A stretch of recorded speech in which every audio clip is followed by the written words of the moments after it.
Selamat malam Kak, perkenalkan saya Okta Komalasari. Lalu di sini ada 5 teman saya, ada Fairoza, Naila, lalu Elvina Okta, Salsa, dan Vira.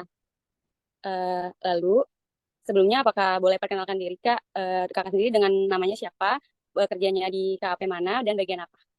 Oke, terima kasih ya atas kesempatan buat saya untuk membantu kalian dalam tugas kuliahnya. Perkenalkan, nama saya Asli Tubaran. Saat ini saya bekerja di Grand Tronton Indonesia atau biasa disebut KAP Garis Biru Handayani.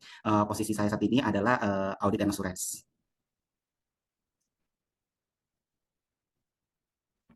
Baik, makasih ya Kak. Selanjutnya, jadi tujuan kita di sini adalah membuat Zoom untuk menanyakan seputar apa alasan Kakak bekerja di KAP dan kenapa ingin menjadi auditor. Lalu masih banyak pertanyaan-pertanyaan lain yang akan kita tanyakan di pertanyaan berikutnya. Lanjut untuk pertanyaan pertama, yaitu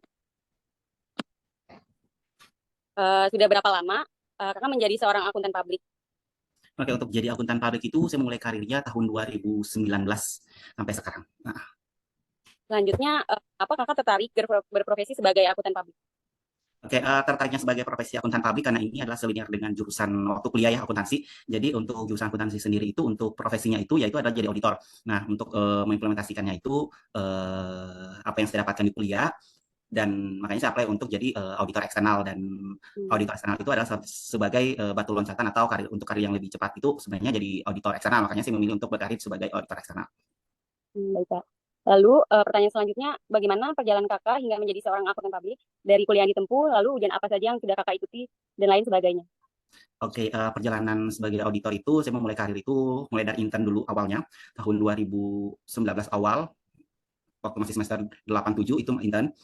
Internnya juga sebagai auditor eksternal. Terus habis itu setelah lulus sambil nunggu masa wisuda, saya keterima di Grand Thornton Indonesia dengan posisi pada itu entry level yaitu posisi junior auditor tahun 2019 sampai 2021 karena waktu itu kena COVID ya. Jadi ada extend selama 2 tahun sebagai junior. Terus habis itu 2021 sampai 2022 itu naik sebagai associate. Terus 2022 sampai 2023 itu naik senior 1 dan 2023 sampai sekarang itu jadi senior 2. Untuknya ini terus kuliah profesi yang udah diambil itu saat ini baru ngikutin P2 PPK terus habis itu dengan brevet A dan B. Oh, panjang ya Kak perjalanannya, hebat Ya, banget. untuk berkarir sebagai auditor. Baik, mungkin saya lanjut ke pertanyaan berikutnya ya kamu. Bagaimana strategi yang Kakak jalani dalam profesi ini? Lalu hingga sampai saat ini, apa yang sudah Kakak capai? Oke, untuk apa sih tadi pertanyaan, mohon maaf. Saya ulang ya Kak ya. Ulangi, Pertanyaannya, strategi apa yang Kakak jalani di dalam profesi yang Kakak jalani sekarang? Lalu hal apa saja yang sudah Kakak capai sampai saat detik ini?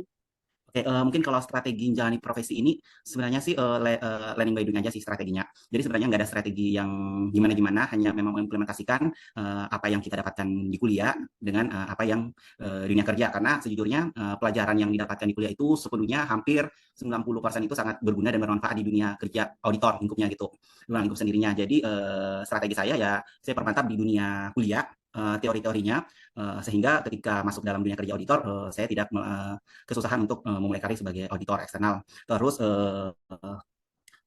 untuk mencapai posisi ini ya saya terus harus mengembangkan pengetahuan saya ke knowledge dan ilmu-ilmu implementasi dan mengikuti perkembangan PSAK atau IFRS yang berlaku sehingga membantu saya untuk menjalani karir-karir posisi yang akan emang jadi auditor karena di auditor itu sendiri kan kita punya jenjang karir yang jelas gitu dan achieve-nya itu terstruktur gitu. Jadi emang dibutuhkan untuk apa ya punya visi ke depan untuk bagaimana sih untuk mencapai posisi yang emang diinginkan dalam posisi auditor eksternal ini. Benar, jelasannya. Mungkin selanjutnya akan dilanjutkan pertanyaan berikutnya oleh teman saya bernama Salsa. Terima kasih ya Kak. Ya. Eh, Oke, selanjutnya pertanyaan dari saya, Kak, dan saya ingin bertanya, sebenarnya perkenalkan saya Salsa dari semester 6, Kak. Pertanyaan yang ingin saya ajukan yaitu, mungkin kan profesi ini tuh dianggap sama anak muda sekarang sangat berisiko ya, Kak, ya. Tapi apa sih yang membuat Kakak menekuni bidang ini dan yakin berprofesi sebagai akuntan publik? Oke, sebenarnya setiap profesi ini emang agak berisiko, tetapi kita ada koridornya dan ada aturan-aturannya, sehingga kita bisa apa ya, mengurangi risiko-risiko itu, gitu kan? Karena dari kita sendiri kan auditor ini kita juga ada pengawasan langsung dari regulator, yaitu pemerintah sendiri, dan kita juga punya pengawasan sendiri terhadap company kita sendiri, baik itu internal maupun dari eksternal dari pihak internasionalnya sendiri, karena kita ada pengawasannya dua gitu, ada dari internal Indonesia sama ada juga dari Grand Tronton Internasional, sehingga strategi-strategi audit kita juga emang benar-benar harus sesuai dengan prosedur yang ditetapkan oleh company sendiri sama yang ditetapkan oleh regulasi oleh pemerintah gitu, sesuai dengan PSAK-nya gitu, sehingga resiko-resikonya itu kita bisa minimalisir selama kita berjalan pada koridor-koridor standar yang berlaku seperti ada standar akuntansi. Nah itu yang harus kita emang benar-benar untuk mengerjakan pengerjaan kita sesuai dengan standar dan kode etik, sehingga meminimalisir resiko-resiko untuk profesi ini. Baik, kalau untuk pertanyaan selanjutnya, pasti kan setiap orang punya tokoh inspiratifnya masing-masing ya Pak. Ya kayak, mau tahu dong siapa nih tokoh yang menginspirasi kakak dan kenapa alasannya? Tokoh inspirasi sih sebenarnya banyak ya, tapi yang relevan dengan jurusan ini sih sebenarnya kenapa saya terinspirasi itu adalah guru SMA saya. Dia pertama mengajarkan akuntansi itu secara menyenangkan gitu, sehingga waktu SMA saya udah emang tertarik untuk jadi auditor dan mengenal dunia akuntansi. Nah itu saya tertarik sama guru SMA saya, namanya Pak Robert. Baik, untuk pertanyaan selanjutnya, ini mengenai industri apa aja yang pernah kakak audit, lalu apakah kakak seorang auditor spesialis, dan mungkin kalau iya, di industri apa aja kak? Oke, sebenarnya untuk spesialis sendiri di tim saya sendiri itu nggak ada industri spesial, tergantung dari engagement yang kita akan terima. Untuk saya sendiri ini menangani beberapa industri seperti service, trading, manufaktur, dan ada industri spesial yaitu untuk penerbangan. Baik, sekian pertanyaan dari saya. Mungkin bisa dilanjutin ke teman saya, itu Hasna ya kak. Terima kasih kak. Oke. Baik, halo Kak. Ya, halo. Ya, sebelumnya kenalkan nama saya Naila. Saya mau bertanya nih Kak, bagaimana cara memahami bisnis, bidang usaha, dan risiko bisnis klien? Oke, bagaimana memahami bisnis? Pertama, ketika kita memahami bisnis, memang kita ada pertamanya adalah masa pengenalan dengan klien, atau pada saat kita melakukan penerimaan klien itu kembali, kita akan mulai monitor bagaimana dampak atau risiko dari perusahaan yang akan kita audit. Dari situ kita akan menentukan mungkin sumber-sumber yang bisa kita dapatkan itu dari Google, atau mungkin sumber-sumber yang emang yang kualifikasi untuk kita bisa gunakan gitu untuk pada saat untuk penerimaan klien. Terus untuk memahami bisnisnya itu biasanya kita melakukan proses namanya walkthrough atau planning inquiry di awal untuk mengetahui bagaimana proses bisnis sebuah perusahaan ini dari awal hingga akhir. Mestinya dari mulai proses ada macam sih sebenarnya kita melakukan proses walkthrough. Ada misalnya kita mulai dulu masa pengenalan penerimaan karyawan, terus sampai benar-benar sampai pencatatan jadi laporan akuntansi, ada juga proses pencatatan payroll, ada juga proses pencatatan pengembangan karir gitu untuk bisa dalam suatu perusahaan itu. Terus untuk bidang usahanya itu ada lebih kepada menentukan sih kayak gimana ya risikonya gitu. Terus tadi minta contoh ya. Iya benar Kak. Oke, contohnya saya ada satu perusahaan yang spesial industri, itu adalah perusahaan penerbangan. Di awalnya itu kita akan minimalisir, kita akan melihat direkturnya siapa. Terus dari situ kita akan melihat dulu apa sih risiko yang ada dalam perusahaan ketika kita akan mengaudit ini gitu, atau apa sih yang dihadapi oleh tantangan terbesar terhadap perusahaan itu gitu. Terus kalau misalnya penerbangan yang perusahaan saya ini sih normal-normal aja ya, tidak ada yang gimana-gimana. Mungkin yang agak berkasus, bukan berkasus sih, mungkin lebih kepada agak lebih mengalami going concern kali ya, lebih enak untuk diceritakan yang mengalami going concern. Nah biasanya kita ketika kita itu adalah kita menentukan going concern, karena dari going concern itu akan mempengaruhi opini biasanya. Going concern biasanya ketika itu adalah ketika perusahaan itu mengalami capital deficiency atau equity-nya abnormal atau minus equity-nya. Nah, itu kan mempengaruhi operasional ke arah sebuah perusahaan untuk bagaimana untuk bisa melanjutkan bisnis ini 1 tahun ke depan. Nah, itu akan mempengaruhi opini kita nantinya gitu kan. Dan kita bisa benar-benar menjamin bahwa opini yang kita keluarkan ini bisa dipertanggungjawabkan. Karena jangan sampai kita mengeluarkan sebuah opini itu dengan WTP, wajar tanpa pengecualian, tapi tahun depannya perusahaan itu tutup. Itu yang kita akan hindari ketika mengalami going concern biasanya gitu. Nah makanya ketika mengalami going concern biasanya asesmennya itu lebih komplit dan lebih dalam untuk melakukan asesmen terhadap perusahaan yang mengalami going concern, karena risiko-risikonya itu lebih besar lagi di dalam itu, karena nggak hanya karena sebenarnya ketika perusahaan mengalami capital deficiency atau equity minus atau negatif itu banyak macamnya, makanya kita harus menentukan prosedur-prosedurnya atau risikonya apa saja. Bisa aja karena dampak revenue-nya gitu kan, mungkin kayak kemarin ada dampak COVID. Nah itu salah satu bentuknya sehingga perusahaan mengalami capital deficiency karena COVID kemarin, yang industri itu kena langsung gitu terhadap COVID itu. Terus mungkin karena cost COGS-nya dia terlalu besar gitu, over itu kan kayak gitu sih. Baik, terima kasih Kak. Untuk pertanyaan selanjutnya, dalam melakukan audit, tim kakak menggunakan bantuan audit software enggak ya? Jika iya, namanya itu apa? Dan apakah berdaya Kak? Untuk di kantor Grant Thornton sendiri kita punya aplikasi sendiri untuk sistem pencatatannya kita. Untuk biasanya sih lebih kepada archive-nya kita sih, tapi ada juga prosedur yang akan kita lakukan di dalamnya itu. Salah satu prosedurnya di awal itu kita menggunakan aplikasi namanya Leap. Tapi untuk secara basisnya dan daily activities-nya kita melakukan prosedurnya ya pakai Microsoft Excel untuk mengelola datanya. Tapi ketika data udah dikelola, maka kita masukin ke dalam sebuah aplikasi namanya Leap. Dan Leap ini adalah salah satu perangkat software dari GT internasional yang digunakan seluruh GT di dunia gitu. Jadi satu aplikasi untuk semuanya gitu. Jadi ketika kita akan menggunakan Leap ini akan juga dimonitor oleh langsung dari internasional punya gitu. Jadi aplikasinya satu struktur gitu dari internasionalnya. Dan nggak berbayar sih karena kan kita udah berafiliasi sama Grant Thornton internasional, jadi udah tercover di dalamnya. Jadi kalau untuk berbayarnya sih kurang tahu ya, tapi harusnya sih udah nggak berbayar karena kita berafiliasi sama GT internasional. Jadi GT internasional memberikan kita aplikasinya untuk digunakan karena harus rentak seluruh internasional menggunakan aplikasi GT gitu. Namanya Leap. Baik, Kak. Yang selanjutnya itu, apakah KAP yang tempat kakak bekerja itu menggunakan Atlas, Kak? Dan bagaimana pandangan tentang Atlas, PPPK, apakah sangat membantu untuk Oke. proses audit? Untuk Atlas sendiri, karena di kantor saya adalah Grant Thornton Indonesia, itu kita nggak menggunakan aplikasi Atlas. Setahu saya Atlas biasanya untuk perusahaan-perusahaan KP di Indonesia ya. Tapi kita menggunakan sistem untuk di Grant Thornton udah nggak menggunakan Atlas sih. Saat ini kita nggak menggunakan aplikasi Atlas karena satu mungkin agak terlalu berat ya ketika kita memakai Atlas itu sendiri gitu. Karena emang harus banyak seatnya dan harus saling terkonek, jadi akan menghambat kinerja kita ketika menggunakan aplikasi Atlas itu. Dan biasanya juga untuk sistem kerahasiaan kita data customer, konfidensial segalanya. Jadi kita biasanya menggunakan emang aplikasi yang langsung dari Grant Thornton-nya sendiri, internasional yang disarankan untuk menggunakan. Jadi nggak menggunakan Atlas. Tapi sewaktu kuliah saya pernah menggunakan, saya mendapatkan mata kuliah praktek audit itu menggunakan aplikasi Atlas dalam kuliah gitu. Tapi emang ketika saya coba bandingin, emang aplikasinya berat dan agak ribet ya karena emang harus ngeling-ngelingnya banyak untuk buat rumusnya itu harus saling berkaitan, dan ketika satu nggak berkaitan akan berantakan. Terus habis itu ketika satu nggak tersave akan nggak tersave semua gitu loh. Jadi agak susah sih untuk menggunakan Atlas. Jadi agak menghambat ya. Kalau dari saya sendirinya agak sulit menggunakan Atlas.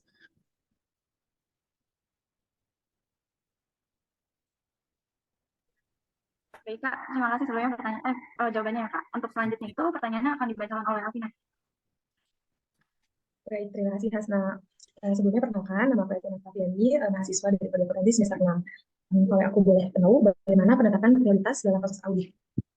Oke, penetapan materialitas dalam proses audit. Biasanya materialitas ini diatur sendiri oleh masing-masing kantor akuntan publik dalam penentuan materialitas. Dalam penetapan materialitas sendiri ini, kita banyak kategori-kategori yang memang harus diperhatikan dalam menentukan materialitas ini. Contohnya seperti misalnya tadi saya sempat membahas adalah ketika perusahaan itu mengalami capital defisiensi, itu maka penerapan materialitas yang kita akan gunakan itu, maka kita akan memakai adalah data revenue-nya. Kita nggak bisa memakai data EBIT. Biasanya itu dari kantor akuntan publik dari regulasinya kita itu menentukan bahwa biasanya revenue-nya itu maksimal 10% dari materialitas gitu. Dari revenue-nya. Jadi 10% kali total revenue itulah nilai materialitasnya, maksimal digunakan 10%. Itu biasanya tingkat confidentiality-nya gitu. Jadi kalau kita percaya bahwa perusahaan ini emang bagus, maka kita bisa kasih 8% untuk nilai materialitasnya tinggi gitu. Tapi kalau kita ragu-ragu, kita bisa ngasih 6 atau 7. Atau kalau kita kurang ragu bisa ngasih 3 atau 4% dari total materialitas gitu. Biasanya penentuannya itu ada total revenue, ada total EBIT, ada total aset, itu masing-masing untuk kategori masing-masing kategori jenis perusahaannya atau risiko-risiko yang akan ketika kita tetapkan di awal, maka penentuan untuk materialitasnya.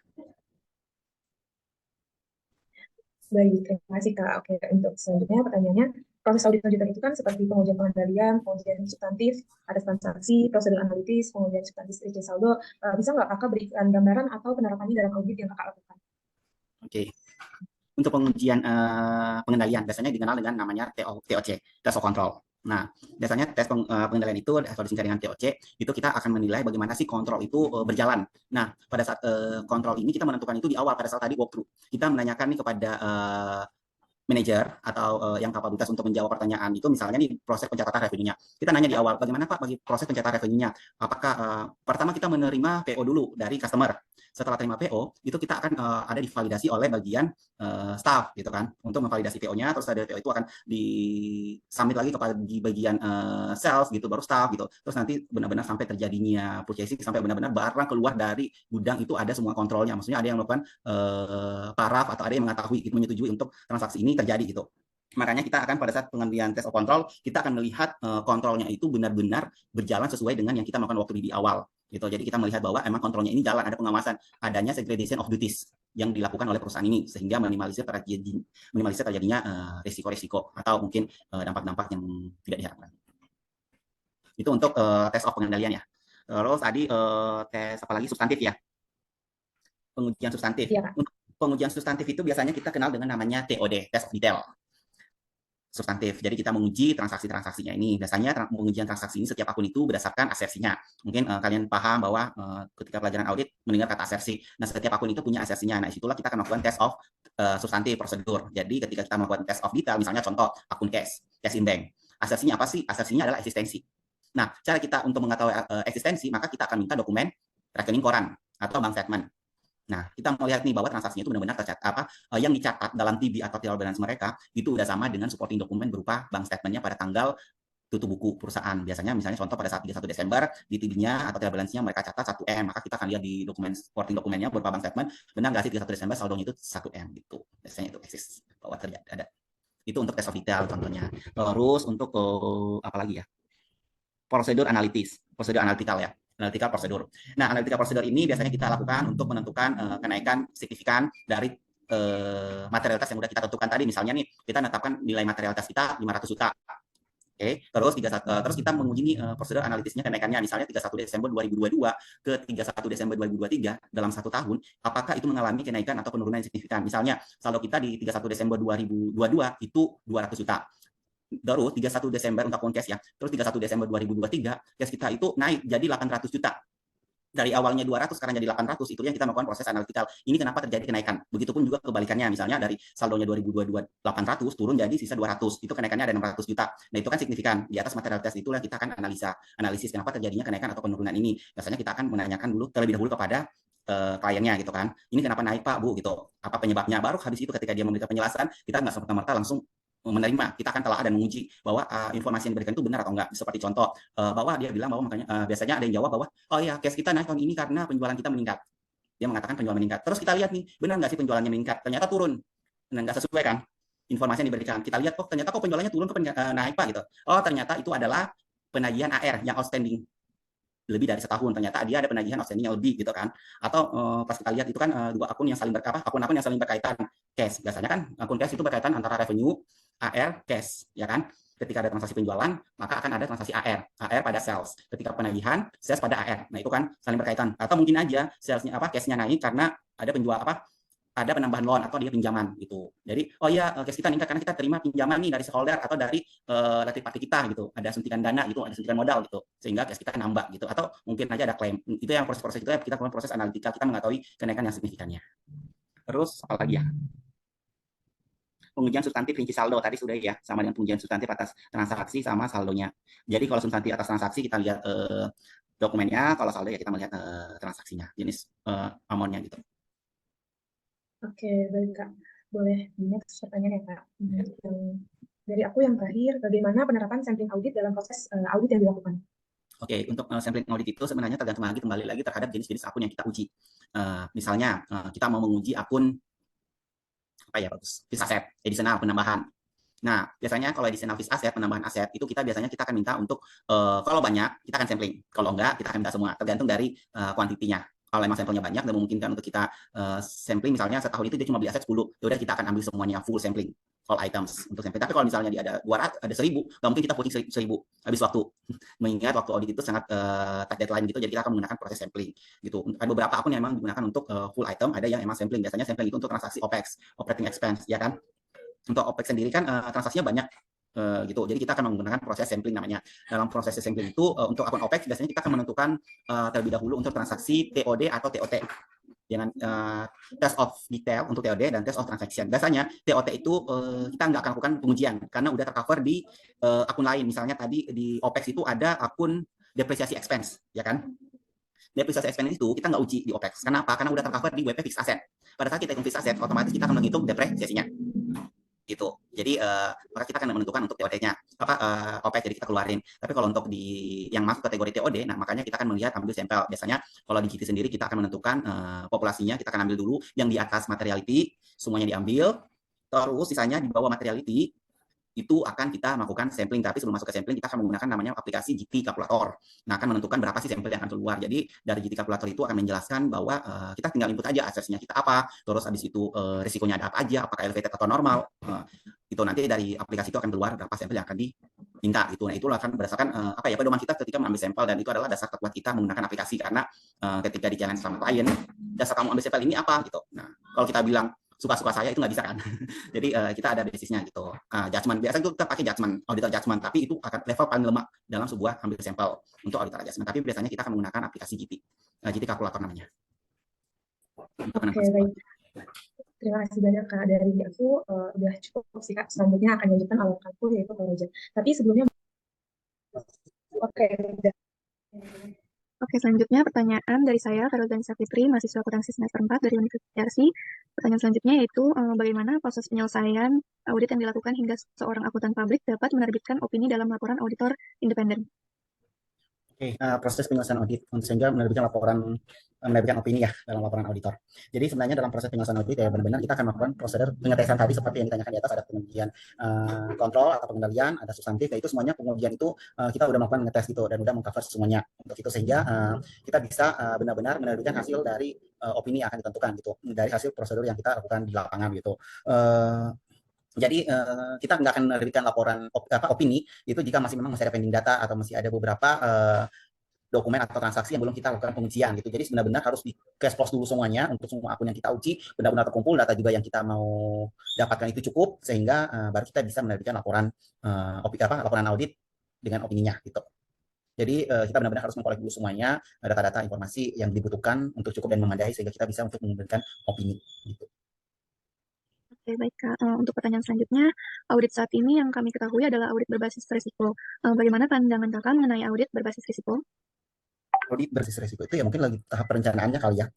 Mungkin lebih kepada penegasan pada saat kita withdraw, terus habis itu kita menentukan tingkat kematangan risikonya gitu kan, kita menentukan risiko-risikonya, terus habis dari itu ketika kita menetapkan risiko-risikonya baru kita menentukan hasilnya gitu untuk lingkup-lingkupnya. Jadi ketika kita mau mendapatkan hasilnya, kita akan menahu dulu nih risiko yang sudah kita tentukan, baru kita akan menentukan apa sih prosedur yang akan dilakukan. Nah, dengan observasi risikonya, terus habis itu kita akan melakukan verifikasi atau pengujian buktinya gitu untuk mengenai audit berbasis risiko. Jadi sebenarnya audit berbasis risiko ini sebenarnya membantu kita juga untuk minimalisir risiko-risiko salah saji yang telah ditetapkan oleh salah saji material gitu yang telah dibuat oleh manajemen gitu. Oke, baik. Terima kasih Kak. Jawabannya selanjutnya pertanyaan akan ditanyakan oleh teman saya yang bernama Fira. Iya, oke baik Kak. Sebelumnya saya Fira Nurisma dari semester 4 ingin menanyakan mengenai kira-kira menurut Kakak, apakah Kakak pernah menemukan fraud dalam proses audit? Dan kalau pernah itu seperti apa contohnya? Dan apa tanggapan Kakak dalam temuan tersebut? Dan dampaknya apa dalam opini yang diberikan? Oke, selama proses audit, fraud-nya itu sebenarnya bermacam-macam sih. Mungkin salah satunya fraud yang saya temukan itu adalah ketika kita menentukan ketika kita meminta sampel, tapi selama ini sih jujur untuk fraud yang lebih besar itu jarang ya, karena ya klien atau perusahaan yang kita audit itu udah terintegrasi atau emang udah kompeten lah gitu untuk melakukan pencatatan-pencatatanya. Jadi untuk risiko-risikonya kayaknya fraudnya itu agak minimalisir, itu bisa lebih bisa terkendali sih. Bentar ya. Aku kayaknya pernah dapat ada yang mengalami fraud, satu klien itu bukan fraud sih, dia nggak bisa mengasih atau supporting dokumen kepada auditor dengan dokumen apa yang kita minta. Misalnya kita minta data atau listing, si manajemennya itu nggak bisa provide dokumen-dokumen yang kita minta untuk dilakukan pengujian. Misalnya kita minta dokumen pembelian atau mungkin transaksi penjualan, kita minta invoice-nya, kita minta PO, kita minta faktur pajak, itu manajemen benar-benar nggak bisa provide gitu kan. Nah, sehingga kita nggak bisa rely atau kita nggak bisa sepenuhnya percaya dengan angka atau amount yang di-state oleh manajemen dalam laporan keuangannya itu, karena kita harus menguji dasar atau basisnya dia mencatat ini apa gitu kan. Nah, dengan itu kita minta sampel biasanya sih. Nah, itu biasanya manajemen nggak akan provide, sehingga ketika nggak memprovide data-data itu, kita akan memberikan opini biasanya dengan pengecualian gitu kalau memang akun-akunnya tertentu. Seperti kemarin aku nggak bisa mendapatkan beberapa dokumen, akhirnya kita disclaimer, nggak memberikan pendapat, karena dari awal kita benar-benar minta dokumen dan manajemen nggak bisa provide karena dokumennya udah nggak tahu kemana, jadi kita nggak akan memberikan opini karena ya kita melakukan prosedur apa, sedangkan dokumen nggak ada yang bisa di-provide oleh manajemen, sehingga kita mengeluarkan opini disclaimer. Gitu sih, lebih kepada nggak provide dokumen sih. Jadi ketika kita melihat minta dokumennya nggak di-provide, ya akhirnya kita akan ini. Tapi biasanya kita lihat kalau ini signifikan dan ini material adalah, maka akan berdampak ke opininya. Biasanya tergantung apakah dengan pengecualian untuk akun-akun tertentu, misalnya kayak akun inventory, akun revenue gitu kan, atau mungkin dengan CAM gitu, kayak audit matters gitu, yang akan menjadi concernnya kita, bahwa kita nggak percaya sepenuhnya terhadap apa ya, tidak yakin sepenuhnya terhadap akun-akun ini itu dijabarkan gitu. Oh, oke baik Kak. Pertanyaan selanjutnya itu, kita ini kan sering mendengar mengenai big data ya Kak. Kira-kira apa dampak big data dalam proses audit saat ini?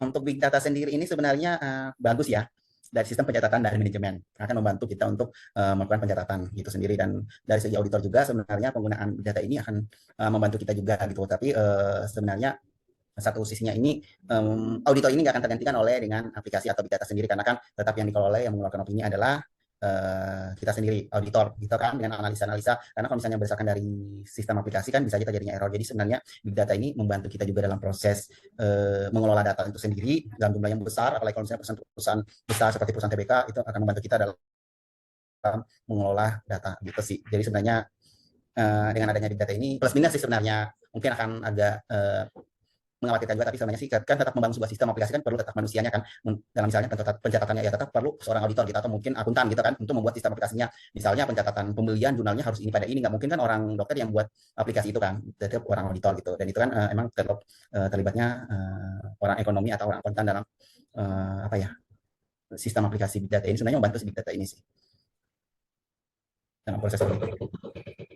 Lalu untuk pertanyaan terakhir itu, kira-kira apa pesan kakak sama kita yang mahasiswa akuntansi ini supaya kita ini bisa memiliki integritas yang baik sebagai seorang auditor itu seperti apa ya kak?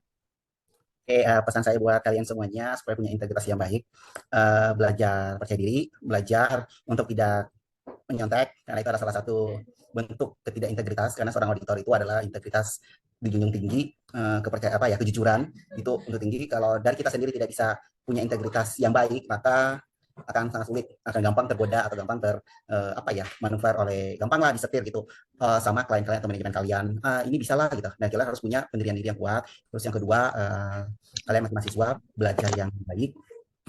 Semua pelajaran yang didapat di kuliah itu sangat bermanfaat semuanya. Aku bisa klaim 90% yang didapatkan di kuliah itu sangat bermanfaat. Dulu aku pernah di posisi kalian, aku bilang ini pelajaran apa, tapi seperti akuntansi biaya, costing, ini apa sih, untuk apa sih pelajarinya gitu, pencatatan ABC gitu kan, ini apa gitu. Ternyata pas ketika saya masuk di auditor, ternyata itu kita ngetes, kita melakukan pencatatan itu, seperti juga kita menghitung cash flow direct dan indirect.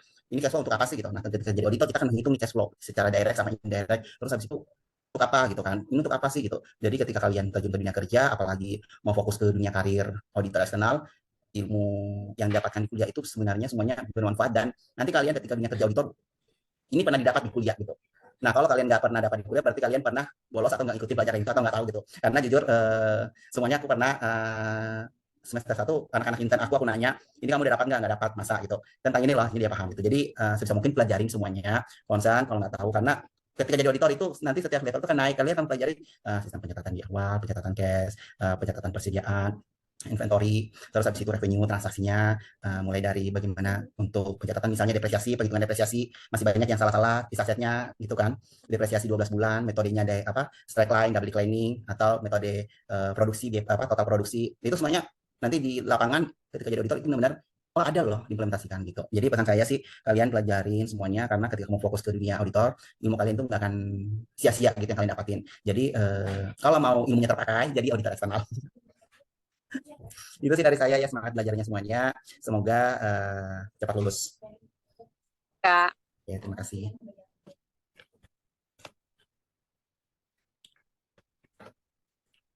Baik Kak, mungkin sekian pertanyaan seputar mengenai auditor dari kami berenam. Berenam. Mohon maaf jika ada salah dalam pertanyaan atau apapun. Terima kasih ya Kak Aswin sekali lagi atas waktunya. Selamat malam Kak. Oke, selamat malam. Ya. Nah, kalau kalian mau nanya, Terima boleh. kasih.